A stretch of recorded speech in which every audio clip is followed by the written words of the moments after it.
Assalamualaikum warahmatullahi wabarakatuh.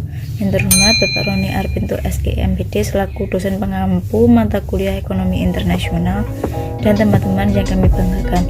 Kami dari kelompok 12 ingin mempresentasikan hasil diskusi dari kelompok kami yang berjudul Ekonomi Internasional, Instrumen, Tarif, dan Kuota. Sebelumnya perkenalkan anggota dari kelompok kami, saya sendiri Marita Nusa Putri, yang kedua Muhammad Kafid, yang ketiga Salamah. Langsung saja kita masuk materi yang pertama yang akan dijelaskan oleh Mbak Umu. Baik Mbak Marita, saya akan melanjutkan penjelasan presentasi.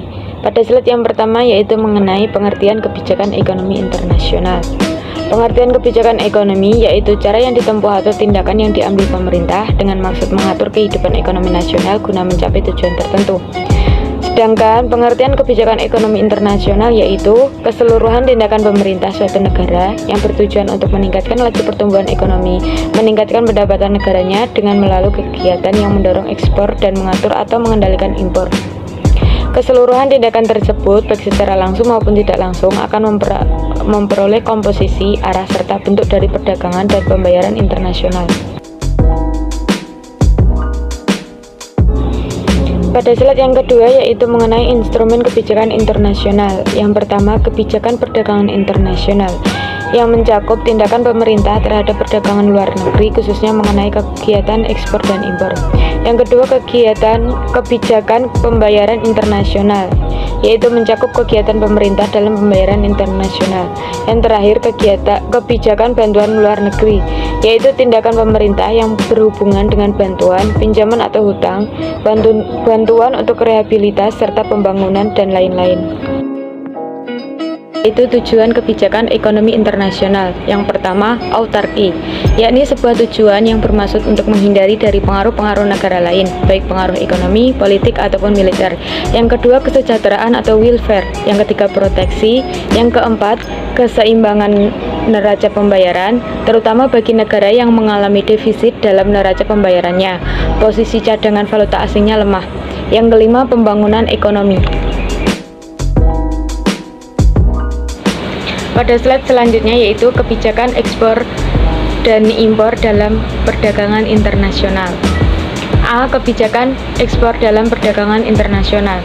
Di antaranya yaitu diskriminasi harga, pemberian premi atau subsidi, dumping, politik dagang bebas, serta larangan ekspor. B. Kebijakan impor dalam perdagangan internasional. Di antaranya yaitu pengenaan bea masuk atau tarif, kuota impor, pengendalian devisa, kebijakan subsidi impor, serta devaluasi. Slide selanjutnya yaitu mengenai kebijakan tarif dan non-tarif. Tarif merupakan bentuk kebijakan perdagangan yang paling tua dan secara tradisional telah digunakan sebagai sumber penerimaan pemerintah sejak lama.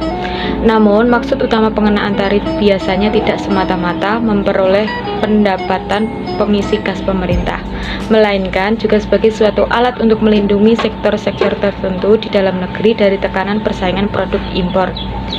Yang pertama, kebijakan hambatan tarif atau tarif barrier, yaitu suatu kebijakan proteksionis terhadap barang-barang produksi dalam negeri dari ancaman membanjirnya barang-barang sejenis yang diimpor dari luar negeri dengan cara menarik atau mengenakan pungutan bea masuk kepada setiap barang impor yang masuk untuk dipakai atau dikonsumsi habis di dalam negeri. Yang kedua, kebijakan hambatan non-tarif atau non-tarif barrier adalah berbagai kebijakan perdagangan selain bea masuk yang dapat menimbulkan distori sehingga mengurangi potensi manfaat perdagangan internasional. Selanjutnya akan dijelaskan oleh Mbak Marita.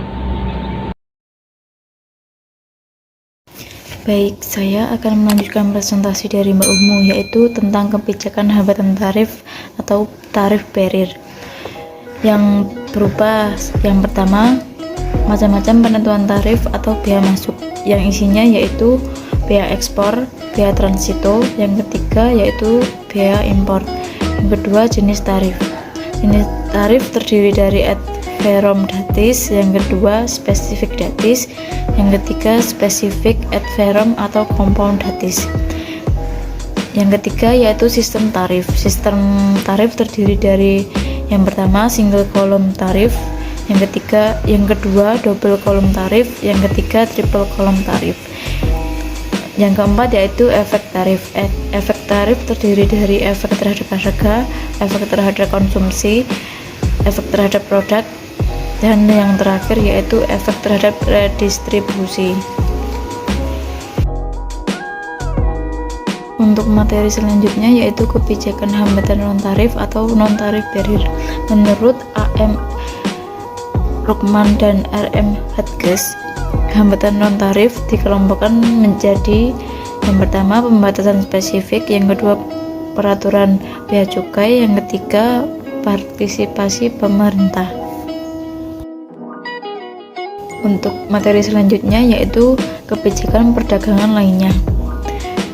Kebijakan tersebut terdiri dari yang pertama politik proteksi. Proteksi yaitu kebijakan pemerintah untuk melindungi industri dalam negeri yang sedang tumbuh dan persaingan barang-barang impor. Yang kedua yaitu politik dagang bebas. Politik dagang bebas yaitu kebijakan pemerintah untuk mengadakan perdagangan bebas antar negara. Yang ketiga yaitu politik autarki.